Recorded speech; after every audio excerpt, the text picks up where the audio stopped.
السلام علیکم ورحمۃ اللہ وبرکاتہ۔ پیارے بھائیوں، میں نے آپ کے لیے ایک بہترین ٹاپک لایا ہے، آئیے چلتے ہیں ہم اپنے ٹاپک کی طرف۔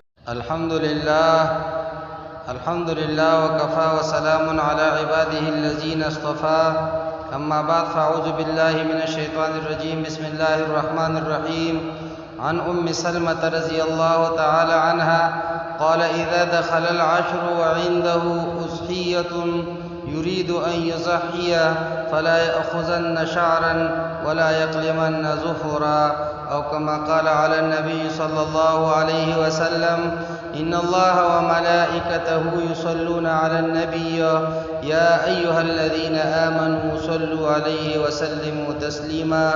اللهم صل وسلم دائما أبدا على حبيبك خير الخلق كلهم۔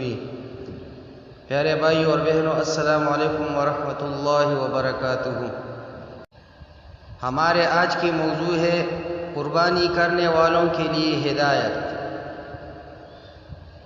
پیارے بھائیو، ام المومنین حضرت ام سلمہ رضی اللہ تعالی عنہا سے مروی ہے کہ نبی کریم صلی اللہ علیہ وسلم نے ارشاد فرمایا، جب ذو الحجہ کا پہلا عشرہ شروع ہو جائے اور تم میں سے کسی کا قربانی دینے کا ارادہ ہو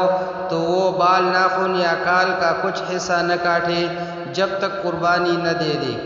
ایک روایت میں یہ صراحت بھی موجود ہے کہ ذو الحجہ کا چاند طلوع ہوتے ہی ان چیزوں سے رک جائے۔ پیارے بھائیو،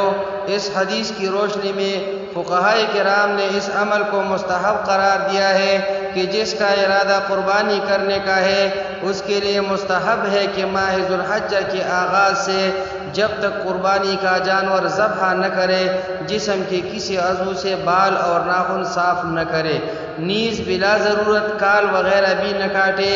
اور یہ استحباب صرف ان لوگوں کے لیے ہے جن کا ارادہ قربانی کرنے کا ہو۔ پیارے بھائیو، البتہ بعض اکابر فرماتے ہیں کہ قربانی نہ کرنے والے بھی قربانی کرنے والوں کی مشابہت اختیار کر کے عام لوگوں کی قربانی کے بعد ناخن اور بال وغیرہ کاٹے تو اللہ سے امید ہے کہ وہ بھی ثواب سے محروم نہیں ہوں گی۔ نیز اس میں یہ ملحوظ رہے کہ اگر زیر ناف بال اور ناخنوں کو 40 دن یا زیادہ ہو رہے ہوں تو ایسی صورت میں ان کی صفائی کرنا ضروری ہے۔ اور اس کا حکمت کیا ہے؟ تو اس کا حکمت بعض علماء نے یہ ذکر کی ہے کہ اس کی ممانعت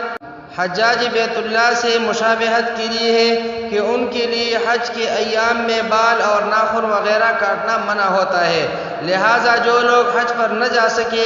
اور قربانی کر رہے ہوں تو وہ بھی حجاج کرام کی کچھ مشابہت اختیار کر لے تو امید ہے کہ اللہ تعالیٰ اپنی اس رحمت کا کچھ حصہ انہیں بھی عطا فرما دیں گے جو حجاج بیت اللہ پر نازل ہوتی ہے، اور انہی کی ضمن میں قربانی نہ کرنے والوں بھی مشابہت اختیار کر لے تو وہ بھی رحمت کے حقدار بن جائے۔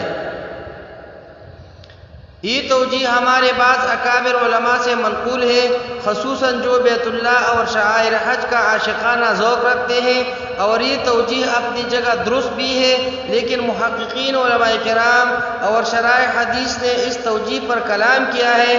اس لیے کہ اگر مقصود حجاج کی مشابہت ہو تو حجاج کرام کے لیے تو سلا ہوا لباس اور خوشبو کا استعمال وغیرہ بھی ممنوع ہے، اگر مشابہت مقصود ہوتی تو تمام احکام میں ہوتی۔ اس کا یہ جواب دیا گیا ہے کہ مشابہت کے لیے تمام امور میں مشابہت ضروری نہیں ہوتی،